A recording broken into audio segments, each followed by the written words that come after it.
না। এজন্য রব্বুল আলামিন বলেন, আমি নারীদেরকে তৈরি করেছি লিতাসকুনু ইলাইহা, যেন পুরুষেরা স্ত্রীদের সংস্পর্শ যখন পায় পুরুষদের হৃদয়টারে প্রশান্ত করে দেয়। কে? রব্বুল আলামিন বলেছেন খাদিজার জন্য জান্নাতে আমি এমন একটা ঘর বানিয়েছি যেই ঘরের মধ্যে কোনো বিশৃঙ্খলা নাই। খাদিজার জন্য জান্নাতে এমন একটা প্রাসাদ আমি বানিয়েছি যেই প্রাসাদের মধ্যে কোনো আওয়াজ নাই, কোনো কোলাহল নাই, কোনো বিশৃঙ্খলা নাই।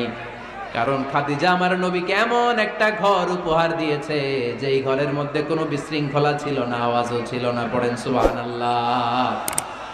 আল্লাহ রাসূল যখন সারাদিন কাফেরদের মাঝে কোরআনের দাওয়াত দিতেন, কোলাহল মারামারি জীবনের ঝুঁকি নিয়ে মক্কার কুরাইশদের মাঝে যখন দাওয়াত দিতেন, সব বিশৃঙ্খলা ঝামেলা গোলমাল শেষ করে রাতের বেলায় যখন খাদিজার ঘরে বিশ্ব